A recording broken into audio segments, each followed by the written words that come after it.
এখন আপনি এই ফাইলটাকেও রেখে দিতে চাচ্ছেন এবং এমনভাবে রাখতে চাচ্ছেন এই ফাইলটা সেভ করার পরে অন্য কেউ যেন ওপেন করলে সে পরিবর্তন না করতে পারে বা অন্য কেউ যেন ওপেন না করতে পারে। এটা আমরা কিভাবে করতে পারি?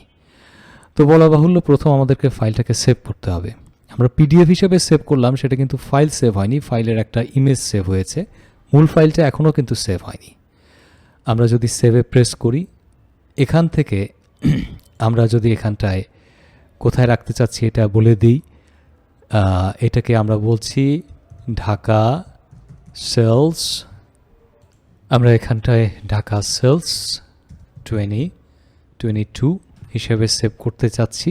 সব ঠিক আছে। এখানে যদি মোর অপশনে আমরা ক্লিক করি, আমরা সেক্ষেত্রে কিন্তু আবার নাম দিতে হবে। এখানে ব্রাউজে দিচ্ছি।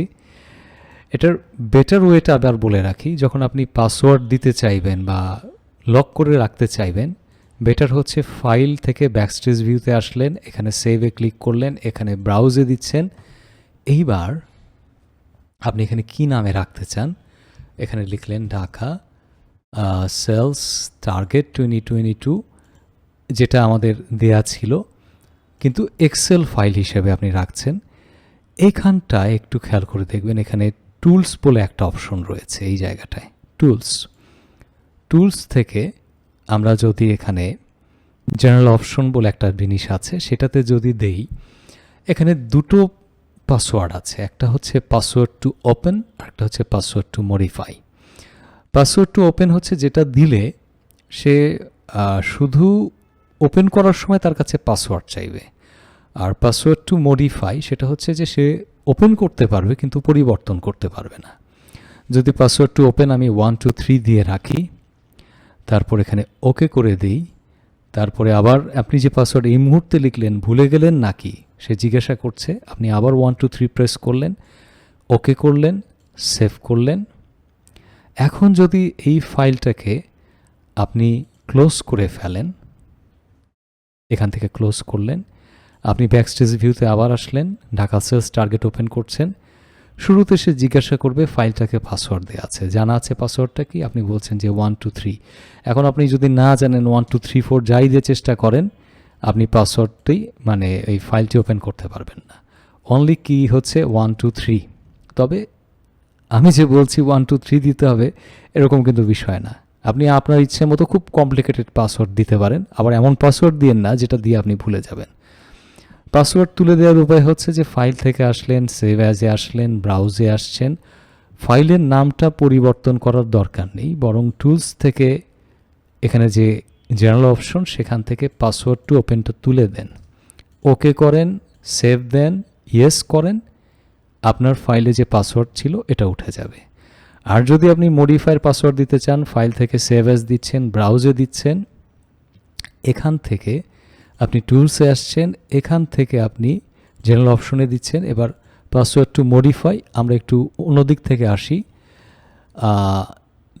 987 আমরা ওকে প্রেস করছি, আবার দিচ্ছি 987 ওকে করলাম, সেভ করলাম।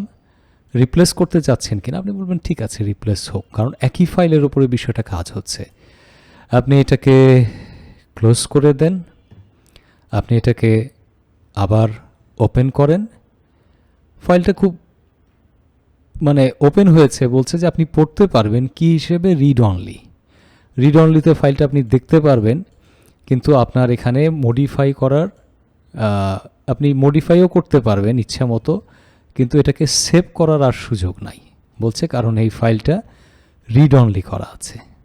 এটাকে অন্য নামে আপনি সেভ করতে পারবেন, তাছাড়া এটাকে কোনোভাবে আপনি মডিফাই করতে পারবেন না। মডিফাই করলেও আপনি সেটাকে সেভ করে এই ফাইলের নামে রাখতে পারবেন না। তো এই পাসওয়ার্ডটাকেও যদি তুলে দিতে হয় তাহলে এখান থেকে সেভ অ্যাজ, সেখান থেকে ব্রাউজ, সেইখান থেকে এসে টুলস, সেখান থেকে হচ্ছে জেনারেল অপশন, এই জায়গাটা থেকে আমরা এটাকে তুলে দিতে পারবো।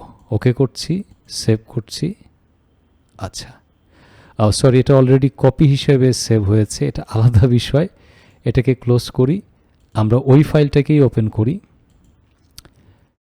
এইখানে রিড অনলি আমরা বলছি না, আমরা এই ফাইলটাকে যদি ওপেন করি, এই 987 ওকে করি, এটাতে এখন যদি আমরা ওপেন করবার পরে সেভ অ্যাজে আসি, ব্রাউজে আসি, তারপরে আমরা এখান থেকে যদি জেনারেল অপশনে আসি, পাসওয়ার্ড টু মডিফাইটাকে তুলে দিই, ওকে করি, সেভ করি, ইয়েস করে দিই, তাহলে আমাদের পাসওয়ার্ড উঠে গেল।